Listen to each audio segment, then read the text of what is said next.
നമസ്കാരം സുഹൃത്തുക്കളെ, എന്റെ പേര് Aswathy. Welcome to Harshitham edutech. പുതിയ SCERT-യിലെ പുതിയ ഫാക്ട്സ് പഠിച്ചാലോ? പഴയ SCERT ഇല്ലാത്ത കുറേ കാര്യങ്ങൾ നമുക്ക് പുതിയ SCERT-യിൽ ഇൻക്ലൂഡ് ചെയ്തിട്ടുണ്ട്. അതൊക്കെ പഠിച്ചിരിക്കണം. ഇന്ന് എടുക്കാൻ പോകുന്നത് ഇന്ത്യൻ സ്വാതന്ത്ര്യ സമരവുമായി ബന്ധപ്പെട്ടിട്ടുള്ള കുറച്ച് പുതിയ ഫാക്ട്സ് ആണ്. ക്ലാസ് ഇരുന്ന് തന്നെ പഠിക്കുക, ശ്രദ്ധിച്ചിരിക്കുക. ക്ലാസ് കണ്ട ശേഷം ഇതിന്റെ PDF നോട്ട് നമ്മുടെ ടെലഗ്രാം ചാനലിൽ ഇട്ട് തരാം. അപ്പൊ ടെലഗ്രാം ചാനലിൽ കയറി നിങ്ങൾക്ക് ഫ്രീ ആയിട്ട് ഡൗൺലോഡ് ചെയ്ത് റിവൈസ് ചെയ്യാം. ഓക്കെ, ക്ലാസ്സിലേക്ക് പോയാലോ? ആദ്യത്തെ ഫാക്ട് കാക്കോരി സംഭവത്തെ കുറിച്ചാണ്. Kakori train robbery. Kakori train robbery നടത്തിയത് ഇന്ത്യയിലെ വിപ്ലവകാരികളായിരുന്നു. എന്തിനു വേണ്ടിയിട്ട്? ഇവർക്ക് ആയുധങ്ങൾ വാങ്ങാനുള്ള പണം കണ്ടെത്താനാണ് കാക്കോരി റോബറി നടത്തിയത്, ട്രെയിൻ റോബറി നടത്തിയത്. ഇതിൽ ഉൾപ്പെട്ട ആൾക്കാരെയൊക്കെ ചിലരെ വധിച്ചു, ചിലരെ നാടുകടത്തി, ചിലർക്ക് തക്കതായ ശിക്ഷയൊക്കെ നൽകി. അപ്പൊ ആ ഒരു സംഭവത്തെ കുറിച്ചാണ് പറയുന്നത്. ആയുധങ്ങൾ വാങ്ങാൻ പണം കണ്ടെത്താനായി 1925 ഓഗസ്റ്റ് മാസം 9 വിപ്ലവകാരികൾ ഉത്തർപ്രദേശിലെ ലക്നൌവിനടുത്തുള്ള കാക്കോരിയിൽ വെച്ച് ഏത് ട്രെയിനാണ് തടഞ്ഞത്? 8 ഡൗൺ ട്രെയിൻ ആണ് തടഞ്ഞത്. എന്നിട്ട് അതിലുണ്ടായിരുന്ന പൈസ കൈക്കലാക്കുകയും ചെയ്തു. നിരവധി പേരെ ഈ കേസുമായി ബന്ധപ്പെട്ട് അറസ്റ്റ് ചെയ്തു. അതിൽ പ്രധാനികൾ ആരൊക്കെ? രാം പ്രസാദ് ബിസ്മിൽ, അഷ്ഫാഖുള്ള ഖാൻ, രാജേന്ദ്ര ലാഹിരി, റോഷൻ സിംഗ്. പ്രീവിയസ് ക്വസ്റ്റ്യൻ ആണ്. ചുവടെ തന്നിരിക്കുന്നതിൽ കാക്കോരി സംഭവവുമായി ബന്ധപ്പെട്ടവർ ആരൊക്കെ? അല്ലെങ്കിൽ രാം പ്രസാദ് ബിസ്മിൽ ചുവടെ തന്നിരിക്കുന്നതിൽ ഏത് സംഭവവുമായി ബന്ധപ്പെട്ടിരിക്കുന്നു? കാക്കോരി ട്രെയിൻ റോബറിയുമായിട്ട് ബന്ധപ്പെട്ടിരിക്കുന്നു. ആരൊക്കെ? രാം പ്രസാദ് ബിസ്മിൽ, അഷ്ഫാഖുള്ള ഖാൻ, രാജേന്ദ്ര ലാഹിരി, റോഷൻ സിംഗ് എന്നിവർ. ഇവർക്ക് വധശിക്ഷയാണ് ലഭിച്ചത്. 4 പേരെ ആൻഡമാൻ ദ്വീപിലേക്ക് നാടുകടത്തുകയും 17 പേർക്ക് തടവ് ശിക്ഷ ലഭിക്കുകയും ചെയ്തു. അങ്ങനെ പ്രധാനപ്പെട്ട ഒരു സംഭവമാണ് കാക്കോരി സംഭവം, കാക്കോരി ട്രെയിൻ റോബറി. അപ്പൊ കാക്കോരി സംഭവം ഒരു തിരിച്ചടിയായിരുന്നു. എന്നിരുന്നാലും വിപ്ലവ പ്രവർത്തനങ്ങളൊന്നും ഇന്ത്യയിൽ അവസാനിച്ചില്ല. അന്നത്തെ വിപ്ലവ നേതാക്കളായിരുന്നു ഭഗത് സിംഗ്, രാജ്ഗുരു, സുഖ്ദേവ്. അപ്പൊ ഭഗത് സിംഗിന്റെ നേതൃത്വത്തിൽ ഭഗത് സിംഗും കൂട്ടരും ചേർന്ന് 1928 മറ്റൊരു സംഘടന രൂപീകരിച്ചു. അതാണ് HSRA, Hindustan socialist Republican association. Socialist ചിന്താഗതി ഉണ്ടായിരുന്ന ആൾക്കാരായിരുന്നു ഹിന്ദുസ്ഥാൻ സോഷ്യലിസ്റ്റ് റിപ്പബ്ലിക്കൻ അസോസിയേഷൻ എന്ന സംഘടന രൂപീകരിച്ചവർ. പ്രധാനികൾ ആരൊക്കെ? ഭഗത് സിംഗ്, രാജ്ഗുരു, സുഖ്ദേവ് എന്നിവർ. ഇവര് ചെയ്ത 2 പ്രവർത്തികളാണ് അടുത്ത് കൊടുത്തിരിക്കുന്നത്.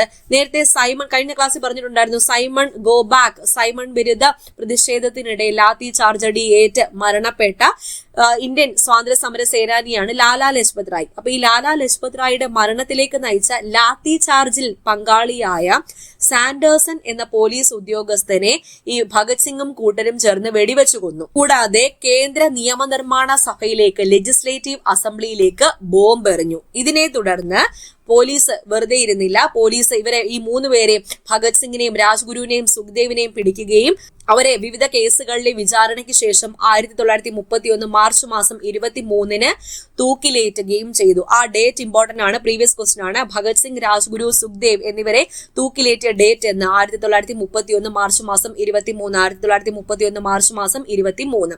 അപ്പൊ ഇവിടെ പറഞ്ഞ 3 കാര്യങ്ങൾ: ഒന്ന് കാക്കോരി സംഭവം, രണ്ടാമത് HSRA രൂപീകരിച്ചത്, പിന്നെ ഭഗത് സിംഗിന്റെ നേതൃത്വത്തിലുള്ള വിപ്ലവകാരികളുടെ 2 പ്രവർത്തികൾ പറഞ്ഞു, ഭഗത് സിംഗിനെയും രാജ്ഗുരുവിനെയും സുഖ്ദേവിനെയും തൂക്കിലേറ്റിയ ഡേറ്റും പറഞ്ഞു. ക്ലിയർ ആയല്ലോ?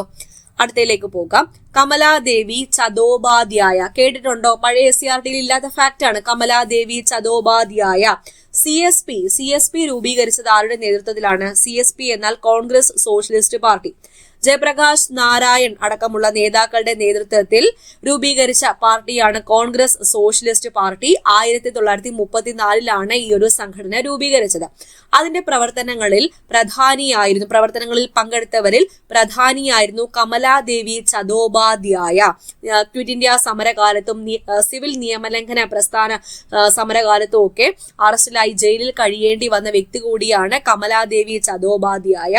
1944 മുംബൈയിൽ സംഘടിപ്പിച്ച വനിതാ സമ്മേളനത്തിൽ കമലാദേവി ചതോപാധ്യായ നടത്തിയ പ്രസംഗത്തിലെ വരികളാണ് കൊടുത്തിരിക്കുന്നത്. അപ്പൊ ഇവിടുന്ന് ചോദിക്കാൻ പറ്റിയ ചോദ്യം, ഈ പറഞ്ഞിരിക്കുന്ന വാചകം ഇത് ആരുടെ വാക്കുകളാണ് എന്ന് ചോദിക്കാൻ ചാൻസ് ഉണ്ട്. പറഞ്ഞത് ഇതാണ്: സ്ത്രീകളെ പുരുഷന്മാർക്കെതിരെ പോരടിപ്പിക്കുകയോ സ്ത്രീകൾ പുരുഷന്മാരെ അനുകരിക്കുകയോ അല്ല വനിതാ പ്രസ്ഥാനത്തിന്റെ ലക്ഷ്യം.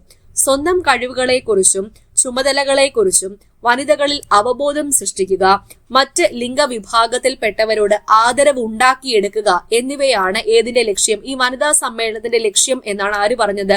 കമലാദേവി ചതോപാധ്യായ പറഞ്ഞത്. അപ്പൊ ഈ വാചകം ആരുമായി ബന്ധപ്പെട്ടിരിക്കുന്നു? കമലാദേവി ചതോപാധ്യായയുമായി ബന്ധപ്പെട്ടിരിക്കുന്നു.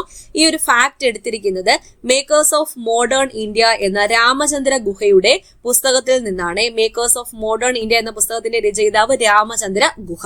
അപ്പോ ഫാക്ട് കിട്ടിയല്ലോ അല്ലെ. അടുത്തയിലേക്ക് പോകാം. തേഭാഗ ചായ്. അപ്പൊ പഴയ SCERTയില് തേഭാഗ സമരം നടന്ന സ്ഥലം ഏതാണെന്ന് തന്നിട്ടുണ്ട്. ബംഗാൾ. അതൊരു കർഷക മുന്നേറ്റമായിരുന്നേ. അപ്പൊ കർഷക മുന്നേറ്റ സമരങ്ങൾക്ക് അല്ലെങ്കിൽ കർഷക മുന്നേറ്റത്തിനൊക്കെ ഗാന്ധിജി നല്ല പ്രോത്സാഹനം നൽകിയിട്ടുണ്ടായിരുന്നു. ഗാന്ധിജിയുടെ ഉദ്ദേശം എന്ന് പറഞ്ഞാൽ എല്ലാ ആൾക്കാരെയും ഒരുമിപ്പിച്ച് നിർത്തുക, അതായത് അവരെ സംഘടിപ്പിച്ച് ബ്രിട്ടീഷുകാർക്കെതിരെ പ്രതിഷേധിക്കുക. അപ്പൊ അതിനൊക്കെ വേണ്ടിയിട്ട് ഗാന്ധിജി ഈ ഒരു സമരത്തിനെയൊക്കെ സപ്പോർട്ട് ചെയ്തിട്ടുണ്ട്, കർഷക മുന്നേറ്റങ്ങളെ സപ്പോർട്ട് ചെയ്തിട്ടുണ്ട്. അപ്പൊ തേഭാഗ, ബംഗാളിലെ തേഭാഗയിൽ നടന്ന സമരമാണ് തേഭാഗ സമരം. അതൊരു കർഷക മുന്നേറ്റമായിരുന്നു എന്ന് കൂടി ഓർക്കുക. നോക്കാം. അഖിലേന്ത്യാ കിസാൻ സഭയുടെ നേതൃത്വത്തിലാണ് 1946-47 കാലത്ത് തേഭാഗ സമരം എവിടെ നടന്നത്? ബംഗാളിൽ നടന്നത്. ഭൂപ്രഭുക്കളായ ജോതോദാന്മാർക്ക് എതിരെയുള്ള കർഷകരുടെ സമരമായിരുന്നു ഇത്. ഭൂപ്രഭുക്കന്മാരായ ജോതേദാന്മാർക്ക് എതിരെ നടന്ന സമരമാണ്. ഈ കർഷകരുണ്ടാക്കുന്ന വിളവിന്റെ ഭാഗം രണ്ടായിട്ട് ഭാഗിച്ചിട്ട് ഒരു ഭാഗം ജോതേദാന്മാർക്ക് നൽകണമായിരുന്നു തേഭാഗയില്. അപ്പോ കർഷകർ ഇതിനെതിരെ സമരം നടത്തുകയും ഇവര് പറഞ്ഞത് വിളവിനെ 3ആയിട്ട് ഭാഗിച്ചിട്ട് അതിൽ 2 ഭാഗം കർഷകർ എടുത്തിട്ട് ഒരു ഭാഗം ആർക്ക് കൊടുക്കാം? ജോതേദാന്മാർക്ക് കൊടുക്കാം എന്നാണ് പറഞ്ഞത്. അപ്പൊ അങ്ങനെയാണ് ഇവര് സമരം നടത്തിയത്. ആ സമരമാണ് തേഭാഗ സമരം. ഈ തേഭാഗ സമരത്തിൽ ഇവർ ഉയർത്തിയ മുദ്രാവാക്യം ഏതാണെന്ന് ചോദിച്ചാൽ തേഭാഗ ചായ് എന്ന മുദ്രാവാക്യമാണ് ഇവർ ഉയർത്തിയത്. തേഭാഗ ചായ് എന്നാൽ 3/2 ഭാഗം ഞങ്ങൾക്ക് വേണം. We want 2/3 share. അതാണ് തേഭാഗ ചായ്. ഈ മുദ്രാവാക്യമാണ് ഇവർ ഉയർത്തിയത്. അപ്പൊ തേഭാഗ സമരം നടന്നത് എവിടെയാണ്? ബംഗാളിലാണ്. PSC 1 മാർക്ക് ചോദ്യം. വർഷം കൂടി ഓർക്കുക, 1946-47. ഓക്കെ, അടുത്തയിലേക്ക് പോകാം. നാവിക കലാപം. മുംബൈ നാവിക കലാപം നടന്ന വർഷം 1946. Royal Indian navy, RIN, royal Indian നേവിയിലെ നാവികർ ബ്രിട്ടീഷ് ഭരണകൂടത്തിനെതിരെ നടത്തിയ കലാപമാണ് നാവിക കലാപം. എന്നാണ് നടത്തിയത്? സ്പെസിഫിക് ആയിട്ടുള്ള ഡേറ്റ് ഇവിടെ കൊടുത്തിട്ടുണ്ട്. 1946 ഫെബ്രുവരി മാസം 18-നാണ് നടത്തിയത്. ഈ കലാപം നടന്ന കപ്പൽ ഏതാണെന്ന് ചോദിച്ചാൽ തൽവാർ ആണ്.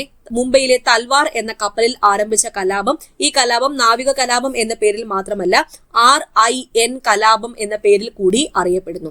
ഈ കലാപകാരികൾ ബ്രിട്ടീഷ് പതാകകൾ അഴിച്ച് പകരം കോൺഗ്രസിന്റെയും കമ്മ്യൂണിസ്റ്റിന്റെയും മുസ്ലിം ലീഗിന്റെയും ഒക്കെ പതാകകൾ ഉയർത്തുകയും, പക്ഷെ ഈ കലാപത്തെ ബ്രിട്ടീഷുകാർ അടിച്ചമർത്തിയെ മറ്റ് സ്ഥലങ്ങളിലേക്കൊക്കെ, മറ്റ് നാവിക കേന്ദ്രങ്ങളിലേക്ക് വ്യാപിച്ച ഈ കലാപത്തെ ബ്രിട്ടീഷുകാർ സൈനിക ശക്തി ഉപയോഗിച്ച് അടിച്ചമർത്തുകയാണ് ചെയ്തത്. അപ്പൊ നാവിക കലാപം നടന്ന ഡേറ്റ് 1946 ഫെബ്രുവരി മാസം 18. ഓക്കെ, അടുത്തത് INA കുറിച്ചാണ്. Indian national army. Indian national ആർമിയുടെ നേതൃത്വം ഏറ്റെടുത്ത ഇന്ത്യൻ സ്വാതന്ത്ര്യ സമര സേനാനി ആരാണ്? സുഭാഷ് ചന്ദ്രബോസ്.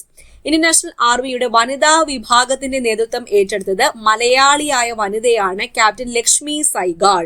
അപ്പൊ INA രൂപീകരിച്ചത് മോഹൻ സിംഗ് ആണ്. ഈ രൂപീകരണത്തിന് മുൻകൈ എടുത്തത് മോഹൻ സിംഗിന്റെ പേരാണ് ഇവിടെ കൊടുത്തിരിക്കുന്നത്. റാഷ് ബിഹാരി ബോസിന്റെ പേരല്ല, മോഹൻ സിംഗിന്റെ പേരാണ് പുതിയ SCERTയിൽ കൊടുത്തിരിക്കുന്നത്. ബ്രിട്ടീഷ് ഇന്ത്യൻ പട്ടാളത്തിൽ ഓഫീസർ ആയിരുന്ന വ്യക്തിയാണ് മോഹൻ സിംഗ്. ഇന്ത്യൻ നാഷണൽ ആർമിയുടെ രൂപീകരണത്തിന് മുൻകൈ എടുത്ത വ്യക്തിയാണ്. പിന്നീട് സുഭാഷ് ചന്ദ്രബോസ് ആണ് ഈ INAയുടെ നിയന്ത്രണം ഏറ്റെടുത്തത്. INAയുടെ പ്രവർത്തനങ്ങളിൽ സ്ത്രീകളുടെ പങ്കാളിത്തവും വലുതായിരുന്നു. അപ്പൊ INAയിലെ വനിതാ വിഭാഗത്തിന്റെ പേര് എന്താണ്?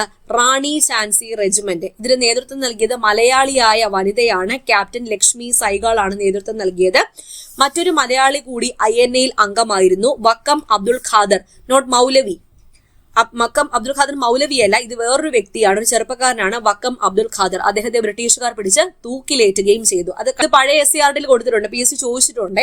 INAയിൽ അംഗമായ മലയാളി ആരാണ്? മലയാളി യുവാവാണ് വക്കം അബ്ദുൾ ഖാദർ. ഇദ്ദേഹത്തെ ബ്രിട്ടീഷുകാർ പിടിച്ച് തൂക്കിലേറ്റുകയും ചെയ്തു. അപ്പൊ INAയുമായി ബന്ധപ്പെട്ട് ഇത്രയും ഫാക്ട്സ് പുതിയ SCERTയിൽ കൊടുത്തിട്ടുണ്ട്, നിങ്ങൾ ഓർത്തിരിക്കണേ.